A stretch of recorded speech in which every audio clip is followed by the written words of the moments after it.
तो फिल्म की शुरुआत होती है सऊदी के एयरपोर्ट से, जहाँ पर कि हम नजीब मोहम्मद को देख पाते हैं और उसके एक दोस्त हकीम को, जिसे नजीब जो है वो अपना भाई मानता है। वो हाल ही में एक कंपनी में जॉब करने के लिए सऊदी अरब आए हैं, लेकिन यहाँ से उन्हें कहाँ जाना है उन्हें बिल्कुल भी नहीं मालूम है। उन्हें कहा गया था कि उन्हें लेने के लिए कंपनी की तरफ से एक लड़का आएगा, लेकिन फिलहाल तो वो नहीं आया है। और इस अनजान देश में सभी लोग सिर्फ और सिर्फ अरबी बोलते हैं, जिस वजह से वो किसी की मदद भी नहीं ले पा रहे थे। लेकिन तभी यहाँ पर उन्हें एक हिंदी बोलने वाला आदमी मिलता है और नजीब के पास कंपनी के कुछ नंबर्स थे, इसलिए उस आदमी के द्वारा वो कंपनी के पास संपर्क करने की कोशिश करते हैं। लेकिन वो आदमी बताता है कि आज फ्राइडे है और फ्राइडे को यहाँ पर हॉलिडे होता है, जिस वजह से कंपनी में तो संपर्क नहीं किया जा सकता है। तो अब उन्हें ऐसा लगता है कि शायद कंपनी की तरफ से जो आदमी आने वाला है वो लेट हो गया है, इसलिए वो एयरपोर्ट के बाहर ही उसका इंतजार करने लगते हैं। और फिर थोड़ी देर के बाद यहाँ पर एक शेख आता है और वो उनसे अरबी लैंग्वेज में नाम और पता पूछने लगता है और वो उनसे कफील के बारे में भी पूछ रहा था। कफील दरअसल में बॉस को या फिर साहब को कहा जाता है, लेकिन यहाँ पर वो कुछ भी जवाब नहीं दे पा रहे थे, जिस वजह से वो उनके पासपोर्ट ले लेता है। वो दोनों का नाम पढ़ता है और फिर उन दोनों को अपने साथ चलने के लिए कहता है। नजीब और हकीम को यहाँ पर ऐसा लगता है कि शायद ये वही बंदा है जो कि यहाँ से उन्हें लेने के लिए आया था, लेकिन यहाँ पर उन्हें एक छोटे से वाहन से ले जाया जा रहा था। हकीम नजीब से कहता है कि हमें तो कहा गया था कि कंपनी से हमें एसी बस के द्वारा ले जाया जाएगा, लेकिन फिर भी वो अपने सफर को जारी रखते हैं। और फिर बहुत देर के बाद वो एक जगह पर पहुँचते हैं। अरबी लैंग्वेज न आने के कारण और कफील को हिंदी ना समझ पाने के कारण भाषाओं का संपर्क नहीं हो पा रहा था, लेकिन नजीब और हकीम समझ चुके थे कि वो शायद गलत जगह पर आए हैं। जिसके बाद कफील जो है वो यहाँ पर हकीम को अपने साथ जबरदस्ती ले जाने लगता है। नजीब उसे रोकने की कोशिश करता है, लेकिन यहाँ से वो लोग हकीम को ले जा लेते हैं। थोड़ी देर के बाद वो नजीब को अपने साथ ले जा लेते हैं और उसे एक दूसरे जगह पर लाकर छोड़ देते हैं। नजीब उन्हें हिंदी में समझाने की काफी कोशिश करता है, लेकिन वो लोग हिंदी नहीं समझ पा रहे थे, इसलिए यहाँ पर नजीब पूरी तरह से उदास हो चुका था। जिसके बाद वो अपने फ्लैशबैक के सीन को याद करता है, जहाँ पर कि हम देखते हैं कि नजीब जो है वो मजदूरी का काम करता है और उसे हाल ही में एक बात मालूम चली है कि विदेश जाने के लिए वीजा अवेलेबल हो रहे हैं और वहाँ जाकर बहुत सारा पैसा कमाया जा सकता है। वीजा और पासपोर्ट बनवाने के लिए 30,000 रूपए की जरूरत थी और वो यहाँ पर अपने वाइफ के गहने जो है वो गिरवी रख देता है। बाद में हमें मालूम चलता है कि नजीब की वाइफ जो है वो प्रेग्नेंट है और वो अपनी वाइफ से बहुत प्यार करता है। जिसके बाद सीन प्रेजेंट में आता है, जहाँ पर कि नजीब देखता है कि यहीं पर एक आदमी और काम करता है और वो भेड़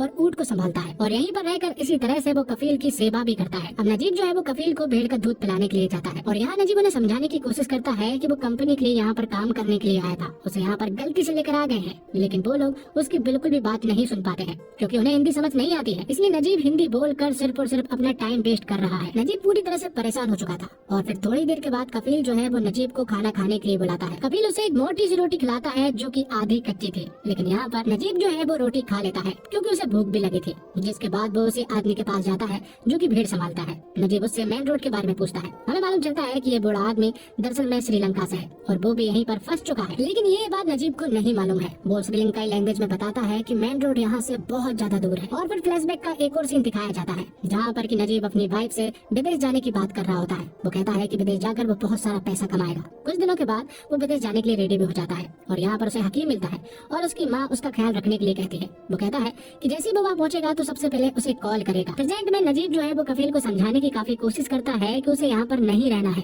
उसे यहाँ से जाना है, लेकिन कफील के लिए तो ये बदतमीजी है, इसलिए कफील यहाँ पर नजीब को बुरी तरह से मारने लगता है, जिस वजह से यहाँ पर नजीब जो है वो इंजर्ड हो जाता है। तो अब धीरे धीरे करके समय बीतने लगता है और फिर एक दिन नजीब को मालूम चलता है कि जो आदमी भेड़ संभालता था अब वो यहाँ पर उपलब्ध नहीं है, इसलिए वो सारे काम जो है वो नजीब को ही करने पड़ेंगे। और इन सब में सबसे बड़ा काम था भेड़ से दूध निकालने का, जो कि उससे बिल्कुल भी नहीं हो पा रहा था। जिसके बाद वो भेड़ को चराने के लिए ले जाता है, लेकिन यहाँ पर नजीब को एक बात समझ नहीं आ रही थी कि आखिर जो बूढ़ा आदमी था वो कहाँ पर गया है। तो अब सारे काम जो है वो नजीब करने लगा था। बूढ़ा आदमी जो काम करता था वो सारे काम जो है वो नजीब करने लगा था। और फिर कुछ समय बीतने के बाद नजीब की नजर पड़ती है शीशे पर और शीशे को देखकर उसे मालूम चलता है कि समय बहुत बीत गया है, क्योंकि दाढ़ी बहुत बढ़ चुकी थी, बाल बहुत बढ़ चुके थे, इसलिए अब वो पूरी तरह से परेशान हो चुका था। उसे ऐसा लगने लगा था कि शायद अब वो यहाँ पर फंस गया है और वो यहाँ से कभी भी नहीं निकल पाएगा। इसलिए वो डिसाइड करता है कि वो यहाँ से निकल जाएगा। वो यहाँ पर मर मर कर काम नहीं करेगा, बल्कि वो यहाँ से भाग जाएगा। तभी यहाँ पर नजीब की नजर पड़ती है एक डेड बॉडी पर। उस बॉडी को मरे हुए काफी महीने हो चुके थे और चील जो है उसकी बॉडी को खाए जा रही थी।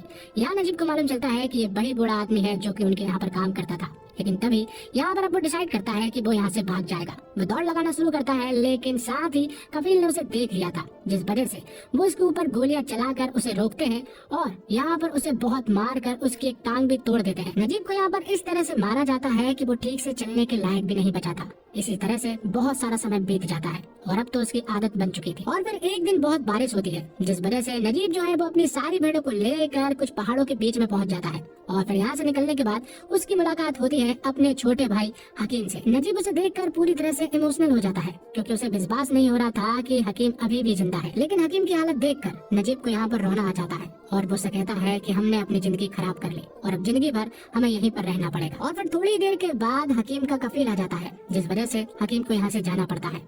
अगले दिन फिर से नजीब जो है वो कुछ ऊँट को लेकर निकलता है। तभी हकीम जो है वो नजीब के लिए एक लेटर छोड़ता है और यहाँ पर नजीब जो है वो उस लेटर को पढ़ता है। हकीम ने उसमें लिखा था कि भाई मुझे आपसे मिलकर बहुत खुशी हुई, लेकिन ये बात कफील को मालूम चल चुकी थी जिस वजह से कफील ने उसे बहुत मारा। लेकिन मुझे इस बात का अफसोस नहीं है बल्कि इस बात की खुशी है कि मेरा भाई मिल गया है और वो पूरी तरह से जिंदा है। हकीम ने इस लेटर में अपने दोस्त इब्राहिम का भी जिक्र किया था। वो अफ्रीकी है और वो यहाँ के सारे रास्तों को जानता है और हमारे यहाँ से भागने में वो हमारी मदद भी करेगा। जिसके बाद इब्राहिम को दिखाया जाता है जो कि हकीम के साथ था और वो कहता है कि हम जल्दी यहाँ से भाग जाएंगे। थोड़ी देर के बाद यहाँ पर नजीब भी आ जाता है और हकीम उसे बताता है कि कफील के बेटे की शादी है, तब सारे लोग यहाँ से चले जाएंगे और सिर्फ हम ही रह जाएंगे और इसी का फायदा उठाकर हम यहाँ से भाग जाएंगे। इब्राहिम यहाँ के सारे रास्ते को जानता है इसलिए हम आसानी से यहाँ से निकल सकते हैं। कुछ दिन बाद कफील के यहाँ पर एक आदमी आता है जो कि हिंदी समझता भी है और बोलता भी है। वो नजीब से कहता है कि कफील के बेटे की शादी है और तुम्हें भी बिरयानी मिलेगी। और थोड़ी देर के बाद वो सभी लोग यहाँ से चले जाते हैं। उनके यहाँ से जाने के बाद नजीब जो है वो सबसे पहले सुकून से नहाता है क्योंकि वो लोग तो नजीब को ठीक से पानी तक नहीं पीने देते हैं। कुछ देर बाद हकीम भी यहाँ पर आ जाता है और वो नजीब से कहता है कि इब्राहिम ने बैग ले जाने से मना किया है, लेकिन यहाँ पर नजीब जो है वो बैग को अपने साथ ले जाना चाहता था। तो अब उनका सफर जो है वो शुरू हो चुका था।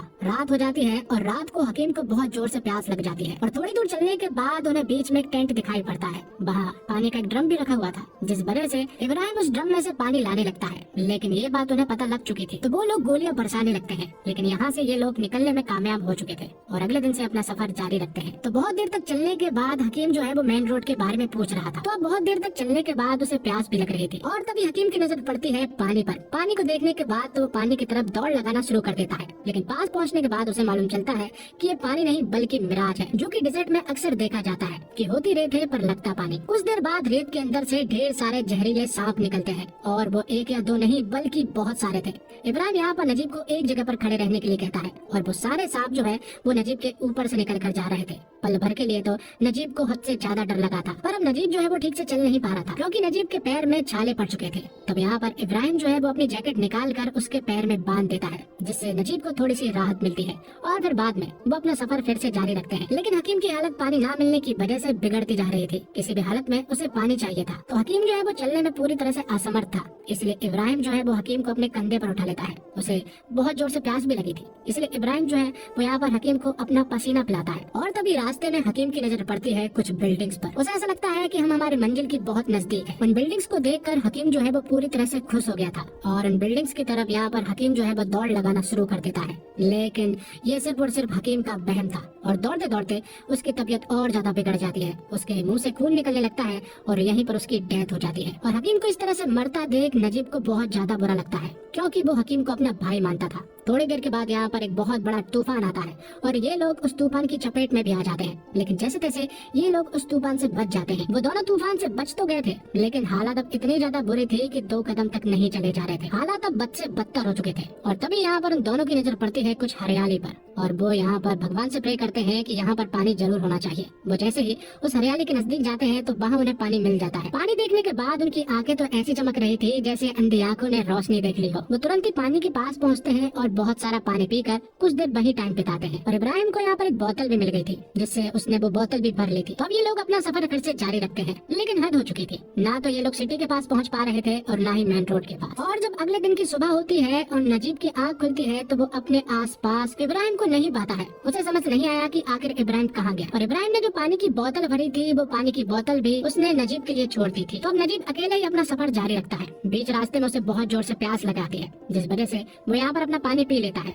और पानी अब पूरी तरह से खत्म हो चुका था। मतलब कि अब यहाँ पर नजीब की भी मौत हो सकती है। लेकिन तभी अचानक से नजीब जो है वो बेहोश हो जाता है और जो पानी की बोतल थी वो मेन रोड पर चली जाती है जिससे कि हमें मालूम चलता है कि नजीब जो है वो मेन रोड तक पहुंच चुका है। वो यहाँ पर सभी से लिफ्ट लेने की कोशिश करता है लेकिन उसे कोई भी लिफ्ट नहीं देना चाहता है। थोड़ी देर के बाद यहाँ से कार निकल कर जाती है और वो भी ऑलमोस्ट सामने से निकल ही गई थी लेकिन तभी वो पीछे आती है और उसमें से एक आदमी निकलता है जो कि काफी भला आदमी था। वो यहाँ पर नजीब को अपनी कार में बिठाता है और वो उसे कहता है कि चिंता मत करो, उसे कुछ नहीं होगा और वो उसे पानी भी पिलाता है। तो पानी पीकर नजीब जो है है वो पूरी तरह से सो गया था। जैसे उसकी आंख खुली तो वो सिटी में पहुंच चुका था। यहाँ पर वो भला आदमी उसे अपनी कार से उतारता है और यहाँ पर नजीब जो है वो उसे धन्यवाद कहता है। तो नजीब सिटी में तो पहुंच चुका था, लेकिन उसकी हालत भिखारियों वाली थी और वो कहीं पर भी मदद लेने के लिए नहीं पहुंच पा रहा था। लेकिन तभी कुछ फाउंडेशन वाले यहाँ आते हैं और नजीब को अपने साथ ले जाते हैं। वो उसे ठीक तरह से तैयार करते हैं, उसके बाल कटाते हैं और उसे पूरी तरह से इंसान बना देते हैं। बाद में वो उसके घर वालों से कांटेक्ट करते हैं।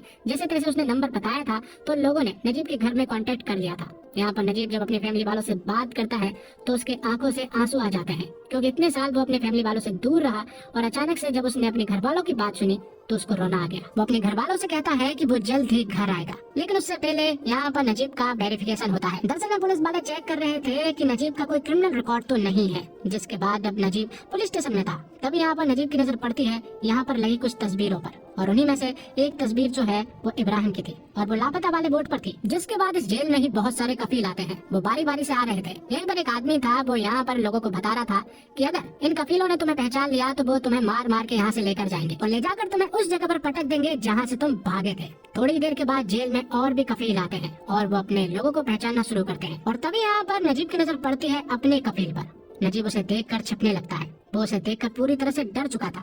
वो कफील जो है वो नजीब के पास आ जाता है। उसने उसे पहचान लिया था और अब वो उसे बुरी तरह से मार कर वापस ले जाने के लिए भी कहने लगा था। लेकिन हमें मालूम चलता है कि दरअसल में नजीब जो है वो ये सब कुछ सपना देख रहा था, लेकिन डर वो हकीकत में रहा था, क्योंकि उसने यहाँ पर अपने कफील को देख लिया था। कफील उसे पहचानने की कोशिश करता है, लेकिन यहाँ से वो आगे निकल जाता है। बाद में वो नजीब के पास वापस आता है और वो अरबी लैंग्वेज में नजीब से कुछ बातें कहता है और फिर चुपचाप यहाँ से चला जाता है। तो बाजू वाला आदमी नजीब को बताता है कि ये तुम्हारा कफील नहीं था, उसने एयरपोर्ट से तुम्हें गलती से लेकर गया था। कफील ने तुमसे कहा है कि अगर तुम उसके आदमी निकलते तो वो उसे मार मार के वापस ले जा लेता। कफील के यहाँ जाते से ही नजीब की आंखों से आंसू निकलने लगते हैं, क्योंकि पल भर के लिए तो उसे ऐसा लगा था कि शायद अब वो पकड़ा गया और कफील उसे वापस ले जाएगा। जिसके बाद हम देखते हैं कि नजीब जो है 3 महीने तक जेल में ही रहता है और 3 महीने के बाद उसे इंडिया वापस भेज दिया जाता है। उसने मसारा रेगिस्तान में 3 साल का टाइम बिताया और ये 3 महीने उसे 3 साल जैसे लगे थे, क्योंकि उसे सिर्फ और सिर्फ अपने घर जाने का इंतजार था। तो दोस्तों, ये फिल्म पूरी तरह से हिला डालती है। किसी दूसरे देश में जब कोई फंस जाता है तो उसके साथ क्या कुछ हो सकता है वो इस फिल्म में जिस तरह से दिखाया गया है